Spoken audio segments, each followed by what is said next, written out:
ये जाता है गल्फ तो ये भीख मांगता है, जब ये अरब जाता है तो ये पैर पकड़ता है, और जब ये बांग्लादेश जाता है तो ये शेख हसीना से मोहब्बत करता है। जब ये हमारे मुल्क में आता है तो हमारे ही संविधान मानने वाले और देश बनाने वालों से ये नफरत करता है। इसे नफरत मुसलमान से नहीं है, इन्हें मुसलमान को सिर्फ एहसास करवाना है। ये मैंने कई बार देखा, एक बार नहीं। जब ये बात करता है पसमानदा और पिछड़ों की, मैंने इनसे पूछा यदि आप पसमानदा और पिछड़ों की बात करते हो तो आप मुझे एक बात बताओ, आप जब कह रहे थे बटोगे तो कटोगे, आप उसमें लिख देते शेख सैयद पठान खान को छोड़ के जो मुसलमान है वो, उस पर मैं ये बात नहीं कर रहा हूं।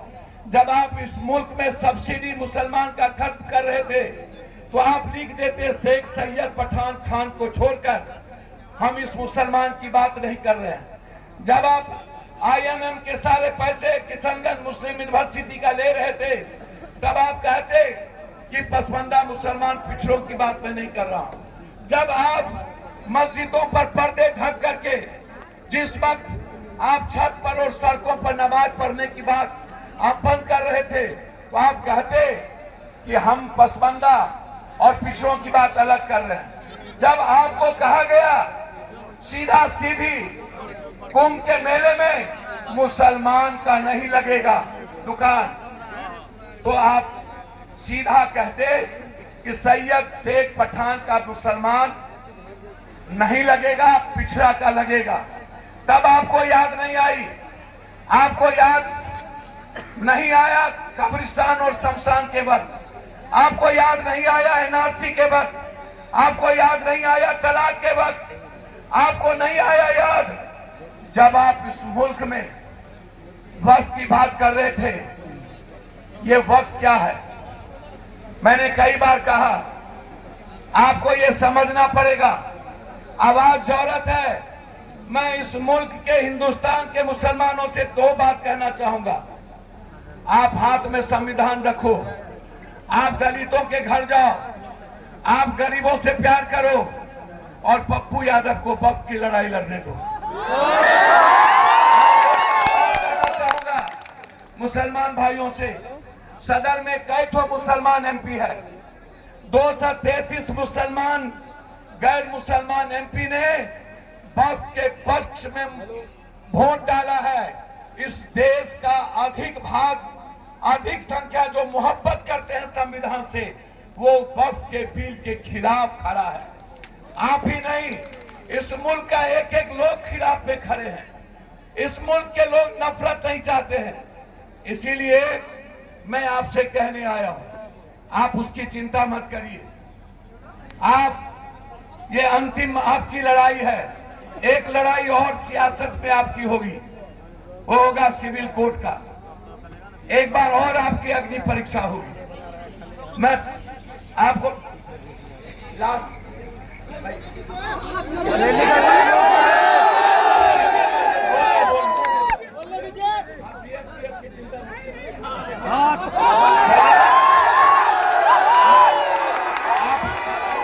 भवानीपुर में भी वक्त की रैली है।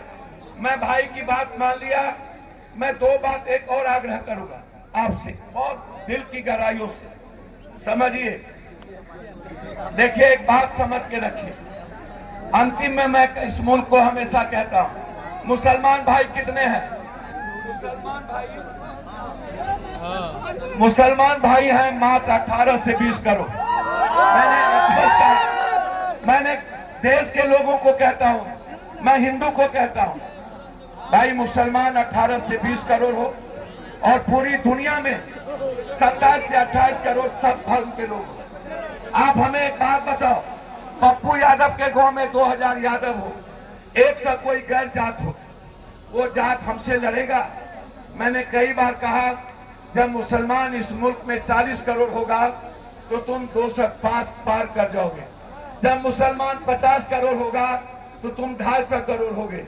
इस देश में कभी भी मुसलमान अपने सहोदर भाई, जो तुम्हारी ताकत है, वो नहीं लड़ेगा, लड़ोगे तुम, मुसलमान कभी तुमसे नहीं लड़ेगा। ये मैंने हमेशा कहा है, मुसलमान से नफरत मत करो।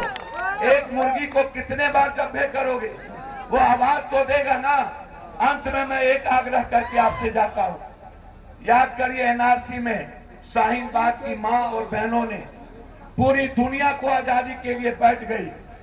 अंतिम में कह रहा हूं, आपके हाथ में तलवार ना हो, आपके हाथ में नफरत ना हो। लाल चौक से, लाल कश्मीर के लाल चौक और जामा मस्जिद से पाकिस्तान को दुनिया में पहली बार, एक बार नहीं, पहलाम में कश्मीरी ना होते, पहलाम में घोड़ा वाला ना होता तो 2000 फोर्स, 2000 लोगों को मुसलमानों ने, कश्मीरी ने बचाया। वहां पर नरेंद्र मोदी की फोर्स नहीं थी। पहलगाम को मोदी मीडिया देख लो। यदि अंतिम परीक्षा मुसलमान का लेना चाहते हो तो ये आजादी थी। और लाल चौक से मुसलमानों ने जो कश्मीर का संदेश दिया है, ये दुनिया ने इस बार कह दी, ये हिंदू मुसलमान की लड़ाई नहीं है, ये संविधान और इंसानियत की लड़ाई है। और इंसानियत और संविधान की लड़ाई में इस देश के वजीर हार चुके हैं। अब वक्त की लड़ाई कोर्ट और हम लोग जीतेंगे। आप चिंता मत करिए, आप आवाज देते रहिए, आप संविधान हाथ में रखिए, आप गरीबों से प्यार करिए। जब तक पप्पू यादव जैसे लोग इस मुल्क में है, तब तक अपना खून देगा, इंसानियत को खत्म नहीं होने देगा। आपका खून हूं, मैं आपकी परछाई हूं। अल्लाह हमेशा आपको खुशी रखे, हमेशा इस्लाम के राह पर चलिए, कुरान को मानिए, हदीस के साथ आगे बढ़िए। रैली वाले लोग इतना नफरत आपसे करें, आप सिर्फ नरेंद्र मोदी से मोहब्बत करिए। वो जितना नफरत करे उसकी नफरत, उसको आपके मोहब्बत में ना मार दे, मेरे पैदाइश में फर्क होगा। बस यही कहना चाहता हूँ आपको, बहुत बहुत इस जमात को, अपने युवाओं को, अपने बुजुर्गों को, गांव में अपनी माँ बहनों को, और जो इतनी बड़ी तादाद में, और सभी इमारत शरीयत जो एक आवाज है पूरे मुल्क का, आज पूरी इमारत शरीयत इस मंच पर, और जो लोग वाहिद सामाजिक लोग हैं, राजनीतिक लोग हैं, बस हमारे संविधान से ऊपर इन्होंने काम किया है। इसलिए जब तक हम संविधान और वक्त की लड़ाई नहीं जीतेंगे, तब तक हमारी आवाज को कोई बंद नहीं कर पाएगा। यही शब्दों के साथ अल्लाह हाफिज, खुदा हाफिज, आप सलामत रहें। शुक्रिया।